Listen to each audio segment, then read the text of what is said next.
Okay, so hello, grade 7. Welcome to week 3. Okay, so this is still or continuation of our discussion about earthquake. I know, so we will still continue the discussion about earthquake. So in week number 1, we just conduct an introduction about earthquake, okay, the types of fault, okay, active and inactive, and then we somehow deepen it to the different types of fault, which is the normal, reverse, and the strike slip fault. I know, and in week number 2 naman, we somehow, okay, discuss the anatomy of an earthquake. Okay, starting from the focus, the epicenter, the fault. What about this one? The seismic waves. Okay, so those are the terms that you have to remember, just the basics. I know. Okay, so this time or this week, we will discuss what do you call this? The different types of seismic waves or and then the occurrence of tsunamis. Okay, so those are the topics that we will explore in this topic. No, earthquake scenarios and tsunami. Okay, so are you ready? So let's read the learning competency. So explain how earthquakes result in tsunamis that devastate shoreline communities. Okay, so I know that you are already familiar mga anak sa tsunami, kasi napapanood naman natin ito. And then, like what I've said, if you want to explore more about this, you can watch movies like 2012. Okay, it's a good movie na na-feature doon yung paggalaw ng San Andreas Fault. Okay, napakaganda siya. Okay, pwede natin siya sanang ipa-movie marathon dito. But anyway, hindi na naman tayo aabot dun kasi it's still napaka-konti lang ng oras na allotted sa atin. So anyway, for our learning objectives this time, identify the different types of seismic waves. Okay, so we will discuss it thoroughly. Okay, the types of seismic waves that travels within and within the Earth's surface. And then explain how earthquakes result in tsunamis. Okay, paano ba nagre-result? Okay, yung earthquakes or paano nakaka-produce ng tsunamis. Okay, and then realize how tsunamis devastate shoreline communities. Okay, so of course, if an earthquake happens, syempre vulnerable, okay, or there is a chance na possible yung mga nasa coastline regions. Pag sinabi natin coastline mga anak or shoreline, yung mga nasa dalampasigan, medyo alanganin. Kasi 'di ba pag sinabi natin nagkaroon ng earthquake, there are tendency that a tsunami or a tsunami will occur. Okay, so sige, palawakin pa natin ngayon. So excited na ba kayo to learn something? Grade 7? Sige, so let's have a picture analysis. So this is a sort of review on the things that we discussed in week number 2. Okay, so analyze the picture presented and think of one word that comes to mind after answering the following guide questions. Okay, sige. So what can you say? Okay, what can you say on the picture na flash ko na ano? Okay, so sige, what can you say on the picture? Okay, kunyari hindi nyo pa nakita yung word. Okay. Anyway, so kunyari hindi nyo pa nakita yung word. So the first thing that comes to our mind, okay, when we see this picture is the word earthquake, right? Okay, so yun yung una talaga nating maiisip because of the shaking of the ground, the shaking of the structures. Okay, so yun talaga yung possible nating maisip in this scenario. So what can you say about the word earthquake? Ano? Okay, what causes earthquake? Okay, ano ba yung nagko-cause ng earthquake, mga anak? Again, so week number 1, paano natin masasabi na may earthquake na? Okay, or paano ba nagkakaroon ng earthquake? It's because of the movement of what? Okay, so nagkaroon ng movement saan? Sa fault line or dun sa crack, sa fracture na tinatawag natin. Ang daming term eh. So fault, itong term ninyo mga anak lagi, a crack, a fracture. Okay, pag gumalaw yung crack or yung fracture na yun, there are tendency that an earthquake will be produced. Okay, may ripple or may wave na mapoproduce or seismic waves na mapoproduce, okay, within, okay, the Earth's surface or beneath the Earth's surface. Okay, so again, earthquakes are caused by sudden movement of tectonic plates along faults. Okay, yung paggalaw. And there are several types of movement. Okay, di ba? When the hanging wall moves downward, when the hanging wall moves upward, or the two blocks of rocks slide past each other. Okay, so those are the types of movement that we discussed in week number 1. So hopefully masasagot or natatandaan pa din natin ano yun. Okay, so pag tinanong tayo what causes earthquakes, okay, earthquake is caused by sudden movement of tectonic plates or the fault, okay, or the crack. Yeah, so how does the magnitude of an earthquake affect the damage or the damage that it causes in the community? Again, mga anak, ano again yung tinatawag natin or what is the word magnitude? Okay, in your own words, what is magnitude? Correct. Okay, pag sinabi nating magnitude is the measure of energy. Okay, it stands for the strength of the earthquake. The energy or the amount of energy released in the focus. Yun yung tinatawag nating magnitude. Okay, which we discuss in week number 2. Okay, so we can what do you call this? Uh, Meron silang level, 'di ba? May mga level yung magnitude, magnitude 1, 2, 3, 4, 5, 6, 7, 8, 9. Okay, and then um the higher level. Okay, so pag halimbawa naman parang wala pa namang magnitude 10 kasi pag magnitude 10 na ay ano yun, catastrophic or talagang ano yun, paggunaw na ano, super lakas na nun. So mostly, okay, yung ating ngayong nai-encounter in the modern day, we can encounter magnitude 7, magnitude 8, okay, but the most, okay, or yung inaabangan natin dito sa Philippines is yung movement, okay, movement ng West and East Valley Fault na pag gumalaw yun, okay, or tinatawag natin the big one, pag gumalaw yun, okay, there are yung approximately casualties is about 30,000 to 50,000. So, ano, okay, ang dami nun. So, sige, sabi na yun, higher magnitude earthquakes cause more severe damage. So, pagtaas ng magnitude, as we observe, pagtaas ng magnitude, pag dami, okay, or pag severe ng damages. Pero, sinabi ko naman sa inyo, and-explain ko din sa inyo that though malakas yung magnitude ng isang earthquake, naapektuhan din ito doon sa level or lalim kung saan na-produce yung earthquake. Like for example, kung matatandaan natin yung nangyaring earthquake sa Japan and Myanmar, malakas yung earthquake na yon. Pero konti lang nang yung naging damage. Though madami din. Sige, sabihin natin madami pero hindi kasi ganun yung lakas kasi niya is hindi naging akma dun sa naging damage kasi bakit? Yung nangyaring lindol sa Thailand is napakalalim yung focus. Nasa pakailalim ng lupa. So, yung pag-travel pa ng waves papataas, malayo.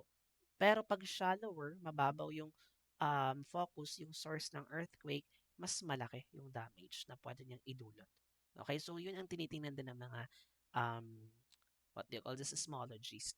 Okay, kung gaano kalalim yung source ng earthquake. Okay, so next, what happens if the earthquake is generated underwater?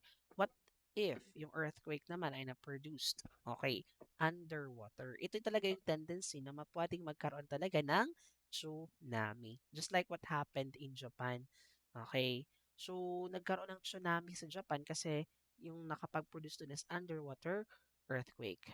Okay, so ayan, underwater earthquakes can generate tsunamis. Okay, napaka-clear niyan. Sige. So, how tsunamis are generated? So, this is our first activity. So, after watching the video, students will understand how tsunamis are formed and be able to answer the guide questions accurately. So, meron kayong papanooring video. Nandun sa description yung link ng video. So, pwede nating panoodin mga anak. Anas, so, sige. Para naman dun sa mga nag-avail ng 40 pesos na PowerPoint, nandun na din po sa Drive yung video. You can download it and then pwede nyo ipa-play. Okay? Sige. So, ito po yung link para dun sa mga hindi po naka-avail. Okay? So, the teacher will play a short video clip to understand how tsunamis are generated and how they affect the shoreline community. Okay, so sige. So, let's say napanood yun na yung video. So, question number 1. What is your reaction about the video? Okay, so it's about ano nang naman. Okay, kung paano generate yung tsunami. Okay, so the video is scary and informative. Okay, scary one. Because lahat naman ng mga disaster or yung mga video na about disaster is talagang scary. Ano? So, based on the video, how are tsunamis generated?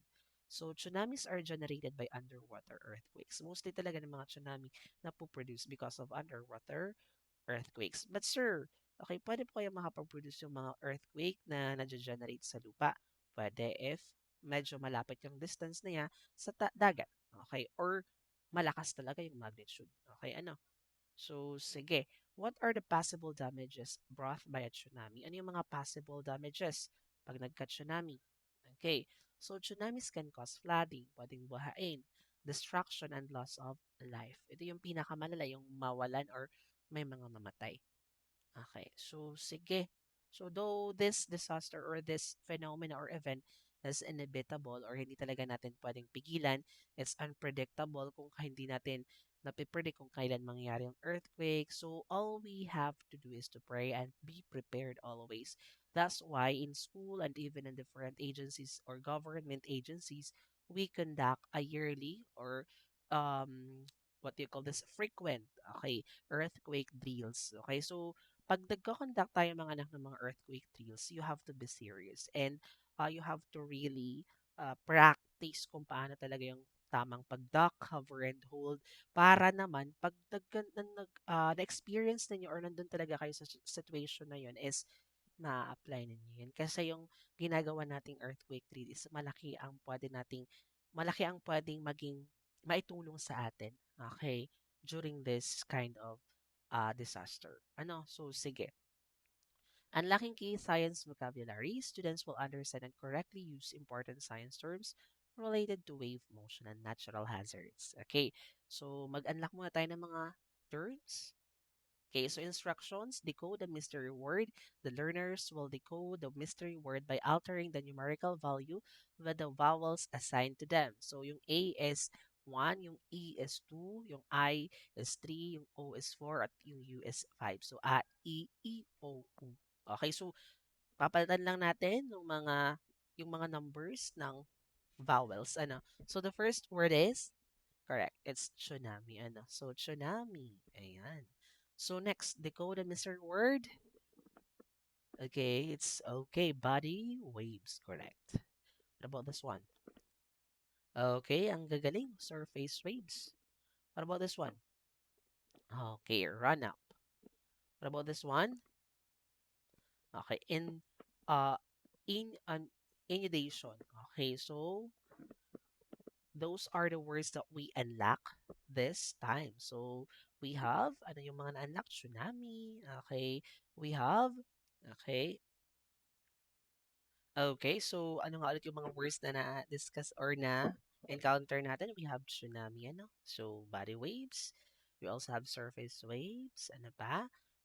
Run up, and then and inundation, ano. So yun yung ating mga words na nandun kanina sa vocabulary. So hopefully matandaan natin, ano. Next activity, identifying types of seismic waves. Students will identify the different types of body waves and surface waves based on their definitions. Okay, so sige, let's continue. So types of seismic waves. Okay, so what have you learned about the anatomy of an earthquake? Ano nga ulit yung natutunan ninyo about the anatomy of an earthquake? Okay, so ano nga ulit yung correct with this one? Okay, it's the fault. Ano? What about yung parang ripple motion? Okay, that's the seismic waves. What about this one? This point sa ilalim. That's the focus. What about the point above the focus? That's the epicenter. Ano? Okay, so hopefully, natandaan pa din natin. Okay, yung ating mga parts or yung anatomy ng earthquake. Ayan. So, next activity, identify, okay, the correct seismic wave. For the instructions, learners will try to match the description with the correct figure. Okay, so meron tayong figure dito sa ating left side. Okay, so tingnan natin kung ano yun. Okay, ano kaya yan? Ano yung perfect or type of seismic waves is being shown in the figure? Sige nga, compression and expansion. Okay, for this one, it's a P waves. Okay, so P waves are compressional waves that travel through solids, liquids, and gases. Okay, they propagate through a substance by compressing and expanding. Tatandaan natin, by compressing and expanding. Okay, alternately. Okay, so pag sinabi nating propagate, parang pagkalat niya, how it is transmitted from one media to another, okay, or to another molecules or particles, nagpo-propagate. Kung halimbawa, galing siya sa ilalim, paano siya nag-propagate pataas? Okay, so, sige, so yung ating mga Yung waves na P waves they can travel through solids, liquids, and gases. Tatandaan natin. Compression and expansion. What about this one? Okay, it's okay S waves. Okay, so yung S waves naman natin are secondary waves. They are also known as shear waves. Okay, and can only propagate in hard, solid materials by vibrating particles in direction of the propagation. Okay, so nandun po yung ating S waves or secondary waves. It can only travel through solid or hard materials. Okay? Na ano po ang kanyang ginagawa? Shearing forces. Shearing forces. Ano? Okay. So, next. What about this one? Okay. It's a Rayleigh wave. Okay. So, Rayleigh wave, the motion of Rayleigh wave is a mix of longitudinal, compressional, and dilation. As a result, the particles travel elliptically in the vertical plane. Vertically. Ano? Okay. Compressional and dilation. Okay. Dilatation. Okay. So, sige. What about this one? Okay, syempre, that's the love wave. So, love wave particles forms a horizontal line that is perpendicular to the propagation direction. The energy of love waves radiates in two directions rather than three. Okay, so sige. So, hopefully, matandaan natin ano. So, i-discuss natin one by one. Ano, types of seismic waves. Okay, so yung ating nakikitang figures, that's the Earth's crust. Ano? So the Earth's crust, okay, yung part or layer one, the outermost layer of our planet, the crust. Okay, so yung crust natin yung pinaka-outer, no? Pinaka-ibabaw na layer ng Earth. And of course, dito tayo nakatira. Okay, think of it this, or think of it like this, yung Earth like an apple. Yung crust, yung balat ng apple. And then sa crust, makikita yung mga tao, mga bundok, dagat, lupa, and then etc. Ano? So, meron tayong two types of crust, mga anak. Yung continental, and then yung oceanic. Siyempre, pag continental, it is where we live. Okay, continents. And then, pag sinabi natin oceanic crust, yun naman yung nasa ilalim ng dagat. Ano? Okay. So, why is the picture about why is the picture about waves? Ano yung nakikita natin? Ano? So, yung mga picture na yan nakikita natin is a type of seismic waves. Okay? So, yan yung waves na nagmumula sa lindol. Hindi yung sa dagat ha, iba yun. Okay? Yan yung waves na nagmumula sa lindol or energy. Ano? So, kapag gumalaw yung crust natin, okay, because the fault move, okay, nagkakaroon ng lindol. At yung sa lindol yan, ang napoproduce ay waves na kumakalat, okay, sa loob at ibabaw ng earth. Para siyang nag-vibrate. Parang vibration. Pa kumakalat pa din sa loob ng earth or paibabaw sa earth. Okay. So, meron tayong two main types of earthquake waves, di ba? Yung body waves and surface waves. And yung ating body waves, meron siyang dalawang type, the P wave and the S wave. Okay, yung surface wave naman natin, meron siyang two types ulit, Rayleigh wave and the love wave. Okay, so unahin mo natin yung body waves. Ano? So, yung body waves, mga anak, ito yung type ng wave na dumadaan lamang sa loob ng Earth's crust, sa loob ng Earth. Ano yung loob ng Earth? Nasa under, beneath, loob ng Earth. Okay, una nito is yung P wave.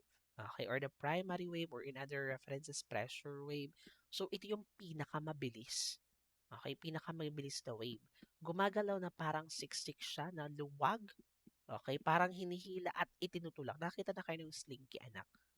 Tinutulak at hinihila. Parang ganun yung galaw niya. Okay. Yun yung ating P-wave. Napakabilis. Okay. And then, yung S-wave naman, ito naman ay mas mabagal. Pero sa loob din ng Earth, sa loob ng Earth's crust, mabagal compare sa P-wave. Okay. Yung paggalaw naman ito is up and down. Up and down. Ano yung paggalaw? Up and down. While yung ating P-wave, yung paggalaw niya is parang sinisiksik, kino-compress. Okay, and then e-expand. Compress, e-expand. Ganun. So, siksik, luluwag. Ganun, compression and expansion. While sa ating S-wave, up and down. Okay. Next, nakakita na kayo ng lubid, mga anak, na parang, yung ating lubid ay inaalog. Ganun, parang nag-wave. Ganun yung ating sa S-wave. Up and down movement. Okay. So, next, we have surface waves. Ito naman yung type ng seismic waves na gumagalaw sa ibabaw ng crust. Okay, or within the Earth's crust. At alam niyo ba na ang surface, kaya nga nandun yung word na surface, from the word itself, surface. Okay, or within the Earth's surface yung paggalaw. Ito mga anak yung pinaka-destructive kasi nakaabot siya sa surface. Ay, alam na yung surface, nandun yung mga building, nandun yung mga tao nakatira. Okay, kaya siya yung tinuturing na pinaka-destructive. Okay, sila yung nakakasira kasi ng mga buildings. Unahin natin yung Rayleigh wave. Okay, paano ba yung paggalaw ng Rayleigh wave? Yung galaw ng Rayleigh wave, mga anak, is parang ocean waves. Nakita ka ng ocean waves, yung alon, literal na alon. Ganun yung paggalaw, okay, ng Rayleigh wave. Parang may rolling motion. Pero sa dagat, tubig naman yung nag-aalon-alon. Dito sa atin, sa surface wave na Rayleigh, para siyang lupa na gumugulong. Okay, kaya napakadelikado. Parang lupa na gumugulong yung paggalaw. Okay. And then, we have love wave. Okay, so love wave naman, yung paggalaw niya is side to side. Okay, parang ang lupa hinihila pakaliwa, pakanan, pakaliwa, pakanan. Ganon yung ating love wave. Ito yung nakakasira ng mga roads and structures. Okay, delikado sa mga daan kaya nagkakabitak-bitak yung mga roads. Ano? So hopefully medyo tayo ay nalinawan dun sa mga types of waves. So why are these waves important? Bakit naman importante to? Okay, kasi nga, okay, sila yung reason kaya nakakaramdam tayo ng lindol, okay na, and then sila din yung nagbibigay ng babala sa scientist, and then sila din yung mga tumutulong, okay, para mas maintindihan pa din natin yung nangyayari sa loob at labas ng ating planeta. Ano? Okay, so hopefully naman ay okay na tayo dito. Ano, so in-depth discussion on types of seismic waves. Actually, we already discussed. Ano, so sabi ko nga sa inyo, body waves travel through the interior of the Earth and have a frequency higher than surface wave. Okay, mas mabilis. Okay, yung P waves natin, also known as the primary waves, pressure waves, travel through both solid and liquid materials. So they move quickly, mas mabilis to. And the first to reach the seismograph. Sila yung unang nade-detect ng seismograph. Ano po, sir, yung seismograph? That's a device that we use to record the earthquake. Ano? So, by compressing, yung paggalaw dito ng P waves, compressing and expanding alternately. Ano? Okay, so the particle's velocity is parallel to the direction of the wave transmission. So, yung S wave naman natin, they are also known as the shear waves and they can only propagate in hard solid materials. Okay, by vibrating particles in a direction perpendicular to the propagation. Okay? So, ano nga ulit yung paggalaw ng S-wave? Paano siya gumagalaw? Okay, parang gulubid na inaalog-alog, ano, up and down. Okay, so, next, surface waves. Ito naman yung waves that flow along the Earth's surface. Nakakaabot sa Earth's surface. Air boundary or into the crust. They have lower frequency than body waves. They are easily identified and are responsible for earthquake-related damage and devastation. Sila yung mga dahilan ng mga nakakasira ng mga buildings, mga roads. Surface waves have particles that move in a circular elliptical pattern, and then the strength of surface waves decreases as they go deeper below the surface. Okay, una is yung Rayleigh waves. Pinangalan to, okay, sa British scientist na sa Lord Rayleigh, okay, who predicted their existence. So their motion is a mix of longitudinal compressional and dilatation. As a result, the particles travel elliptically in the vertical plane. Okay, these waves are dispersive and their amplitudes often decline exponentially with depth Earth. So napakahaba ng paliwanag. Pero yung galaw lang naman niya is parang ocean waves, kung nakita na kayo. Ano? So, parang lupa na gumugulong, like what I've said earlier. Love waves naman, named after British mathematician E.A. H. Love. Okay, according to him, the particles of love waves jerk back and forth perpendicularly to the direction of wave transmission, much like S waves, parang side to side. Ano? So this motion of love wave particles forms a horizontal line that is perpendicular to the propagation direction. The energy of love waves radiates in two directions rather than three. Okay, side to side nga, from left to right. The amplitude often diminishes significantly with depth. Okay, love waves move quicker than Rayleigh waves. Okay, so tandaan lang natin ano. So, yun yung mga movement ng types of seismic waves. So, sige nga, self-check muna tayo, true or false.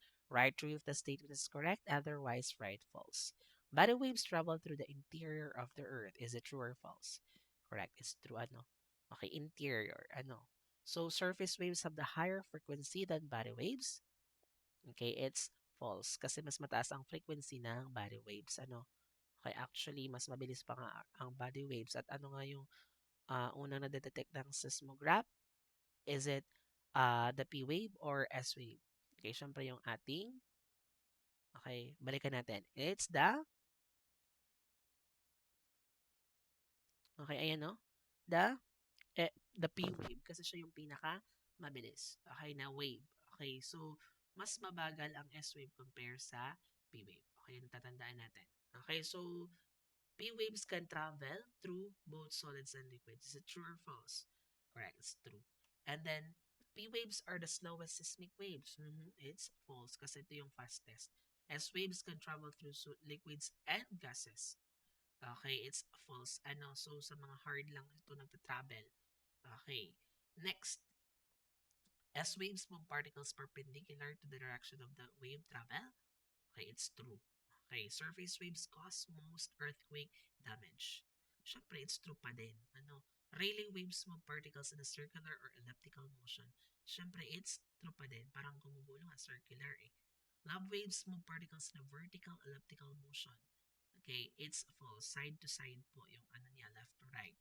Love waves, horizontal kasi siya. Side to side eh. Okay, love waves travel slower than Rayleigh waves. Okay, it's false ano. Okay. So next, surface waves lose strength as they move deeper into the earth. Okay, it's true. P wave compress and expand materials as they move. It's true pa din.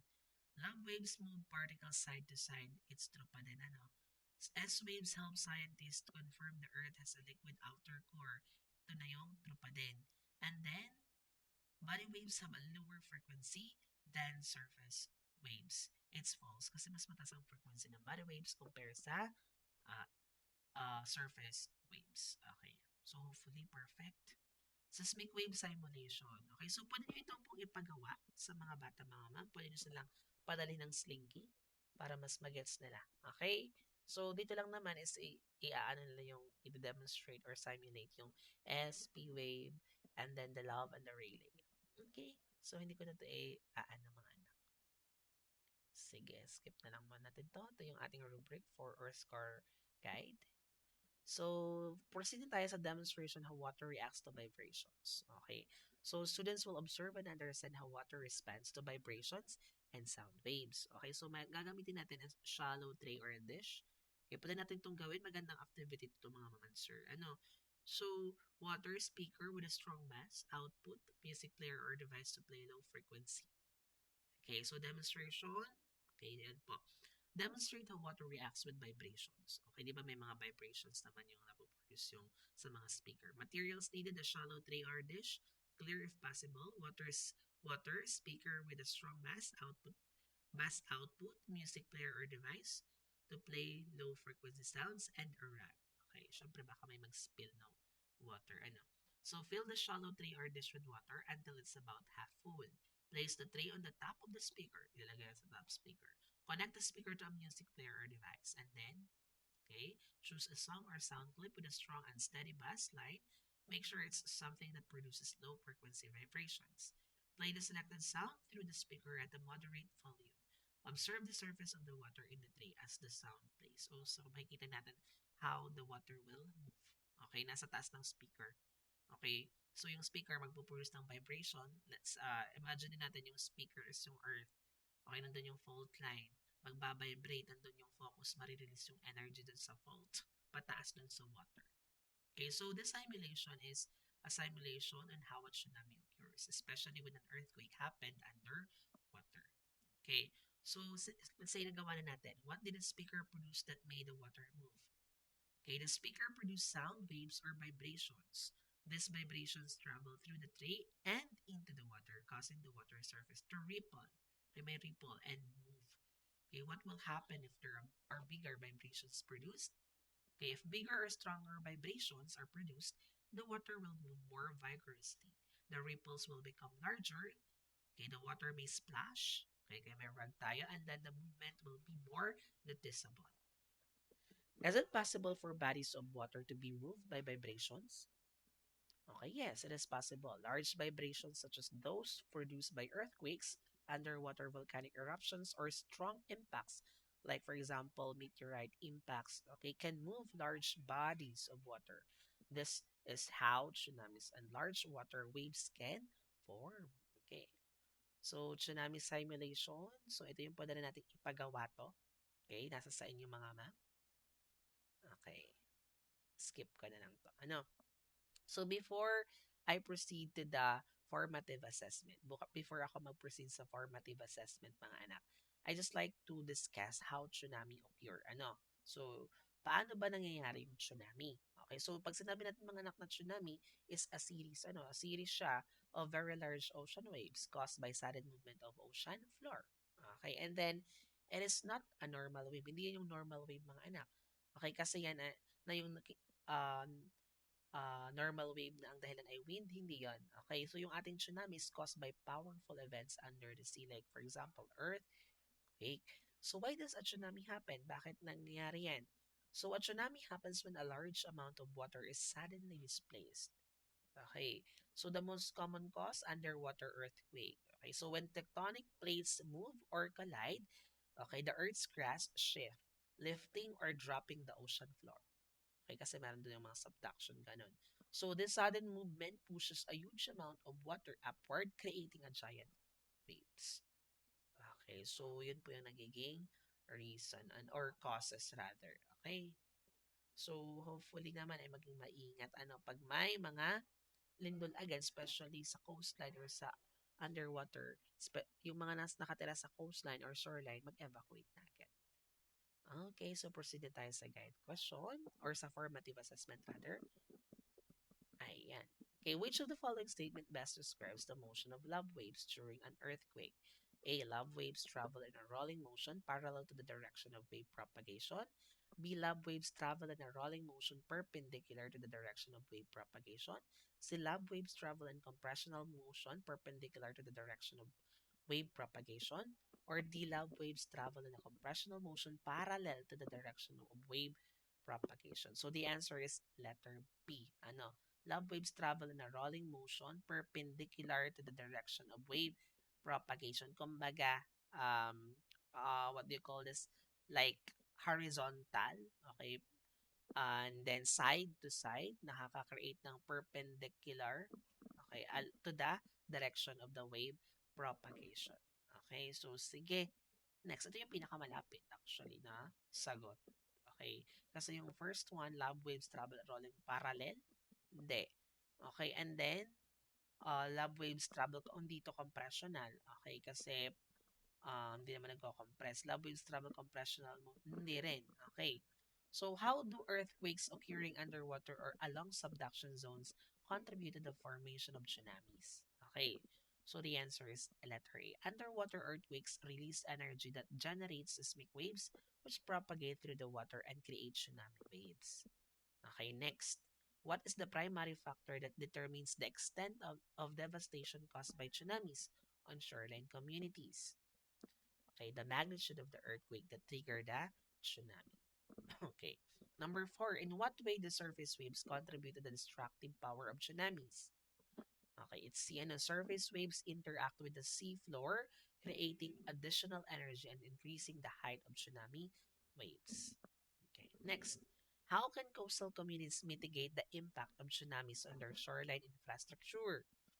Okay, letter A, by constructing seawalls and leaves, okay, to absorb the energy of tsunami waves. Sa amin may mga seawall, pero yun yung mga seawall naman is may double purpose. Pwede sa tsunami and then sa mga storm surge. Yung storm surge na sinasabi ko mga anak is yun yung a series of waves din, pero yun ay napoproduce ng typhoon or ng ating mga storms or tropical cyclones. Ayan, so hopefully that you learned something today. Thank you so much, grade 7.